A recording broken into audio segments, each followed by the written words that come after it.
Okay, first thing, this is the Grand Canal. This is a shot that's close to the bridge there at the Palm Island Bridge. And that is a baby manatee that you see in that water. We had a mother and the calf in the canal trying to eat the mangroves. So she's teaching the calf to eat it. We're beginning to see them further into the canal. This is probably, they said, the first time in about 3 years, 4 years, they've had a calf that's come in. So this has been really good. So we've had a couple of manatees coming in. We've had some dolphin coming in, and we are making a progress. We have 115, you'll see later, 115 reefs have been put in. So we are about a little over 10, 11% with our installs of mini reefs in the Grand Canal. All right, next. So what we're doing now, I had a plan to install in late June. It's now being pushed to July. We've run out of some of the equipment we needed, and our operator needed, and it's being ordered. It's going to take a couple of weeks. So to be better served, I'm going to choose a date after 4th of July for installation. And I hope to get about 20 people to install. I got 5 on the list right now. We're working on a couple of grants. Now, we did get half the money out of the Sarasota Bay Estuary Grant Program. And what we're going to do is we're going to introduce some aeration into the canal. We're not going to put fountains up or anything like that. We're going to put in some aeration around where we've got the reefs, because the dissolved oxygen is low. More oxygen we can add, the better it's going to be for the growth on the reef. One of the things the reefs also do is remove algae. The reef collects the algae, and believe it or not, that's food for the fish. So the fish come in and eat the algae. So using a reef is really good because it helps clean the water, not just because we can get life on it, but also because it collects the algae. The one I'm working on right now is the Neighborhood Initiation Grant Program, and you're all going to be jealous. We've picked an area of the canal where we're going to concentrate 30 mini reefs in this canal area. Now, if we get the grant, that's our goal. And the concentration of those mini reefs is going to bring life in so much faster, and it will improve the water quality. It should improve the water quality visibly, and that's our intent. And on top of that, we've included outdoor academy, out-of-door academy students. And we've also reached out to Ringling. We've got Tim Rummage, Dr. Tim Rummage coming in. And between he and Kim Walsh, the teacher at the Out-of-Door Academy, we will use some students to do some of the science, both the high school students and then also some of the college students, to try to get science going in the water. We're continuing some discussion with the county to improve the shoal and the dredging. This is going to be a really large project. So I need to talk about this more in the fall, and I need to talk to individual neighborhoods, because it's going to be an expense, again, going to the county probably. We've tried the West Coast Inland Navigation District, and we are not eligible because we don't have a business on the canal. So we have a choice. The people that are on the canal have a choice. Either they create a business, have a business on like a kayak rental business or something, but that means they have more traffic coming in, or they decide that they want to have a special taxing, taxing district, however it works. But we'll talk about options. I'm trying to get more options for how we get dredging and we get the shoals removed. The other thing I'm working on is we're trying to work on the grants to pay for a testing kit. The problem is that everybody's got to be citizen scientists and trained somewhat. And once they're trained, then they can go out and do water testing, but I need it to be consistent. To do that, I'm trying to get digital tools that'll help the citizen scientists be more accurate and consistent with their testing. And that way we'll really know what we've got in the way of oxygen and different kinds of chemicals in the water. And that same kit, by the way, is something that's going to be used from Anna Marie Island all the way down to Naples. I've hooked up with Anna Marie Island, the center of Anna Marie Island. I'm following their model for the science. And we've also hooked into Venice. We have 100 reefs going into Venice, and Inglewood has 1,000 reef challenge. So there'll be it'll be citizens groups in Inglewood will tie into as well. So the point is, we will have science about our water that we can talk to our county as well as our state about what's going on. We can track, for example, what's happened. We can reduce the red time duration by removing the chemicals out of our water so it doesn't feed the red tide. So there's things we will be able to do. You can see why I get so excited, because we have opportunity to be positive with what we do. Oops. We're also investigating reef balls and some seawall applications because we've lost habitat. And then finally, one of the things we're working on with the county is storm water filtration, because we capture a lot of water that runs off our streets in the storms, but it ends up in the canal causing more of our pollution. So we got to work on that too. Here's the map. We've broken the canal up into 4 sections, and we have different problems in each of these areas. And what I want to do is I'm going to work in the fall to get some spokespersons for each of these sections, so we can concentrate on what's needed in those sections. But as I said, we have 113 homes now, or 113 installed, 84 homes. Some people have installed more than one, and 1 or 2.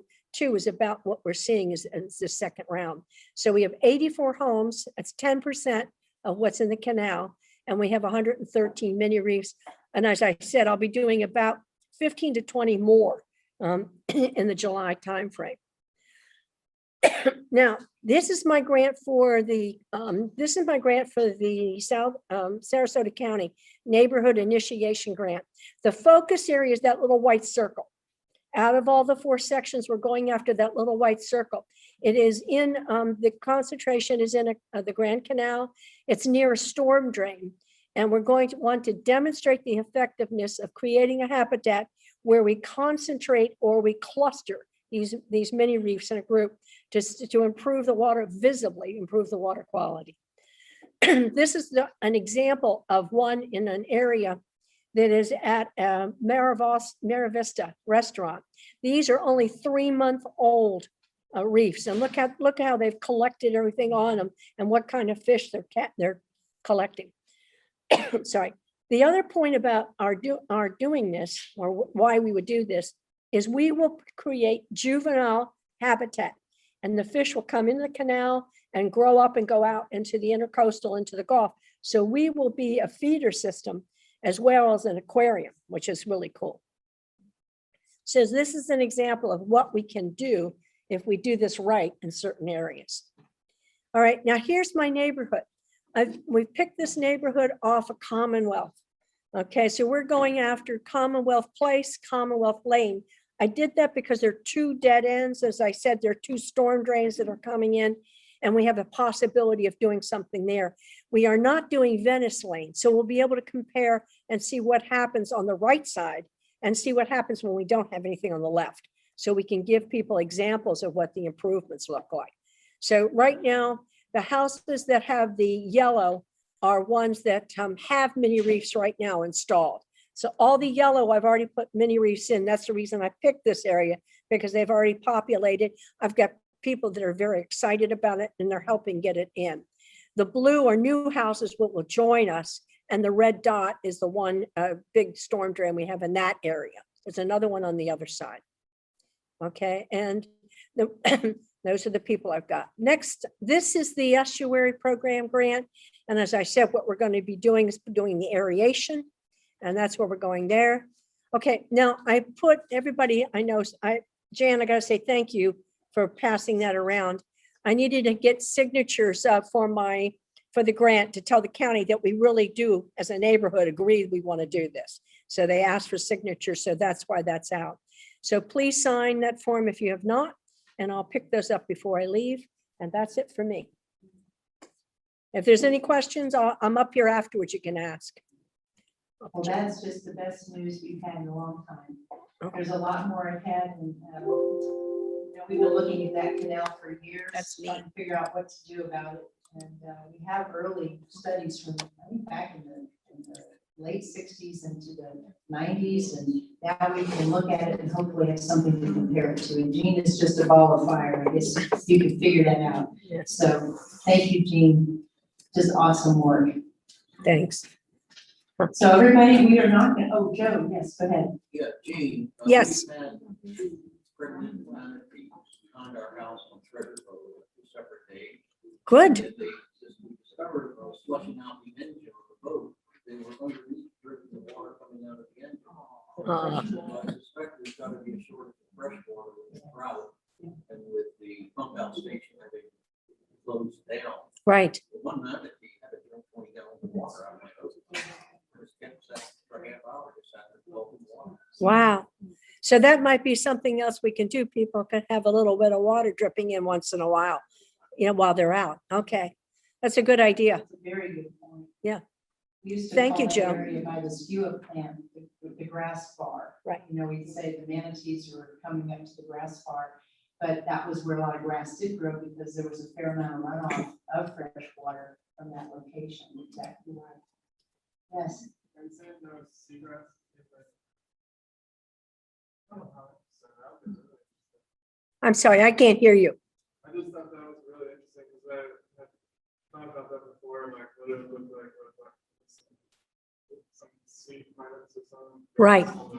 We need to get seagrass going, don't we? We do. Yeah, and that's one of the things. That's why I'm looking at different kinds of things that we can go 18 inches out on a seawall. We've got a lot of seawall space, but I have to figure out how we can do it. So we're working on that now to find some operations that we can do that. Yeah. Well, we've got lots of excited people and there's room for more. So if you live in a place and you want a mini reef, now you know where to come get one. The people that we work with for a pretty fair price will do everything, and we just fund them in a chunk so we can get the greatest number of mini reefs established all at one time. That's why we collect it and then give it to the guy and he gets them made, but he also does the installation. And he will also do the follow-up and the management of them over time. So it's a good situation and we hope to see it grow. So unless you have more questions, I know we're past, the church is already rung its bell. And so I'm tardy now, but it's just so good to see everybody. We're glad you came and we're glad that you're able to stay. And we will not be meeting in July because it's always around the 4th of July that our meeting would happen. So we skip July, but we will see you in August, on August the 3rd.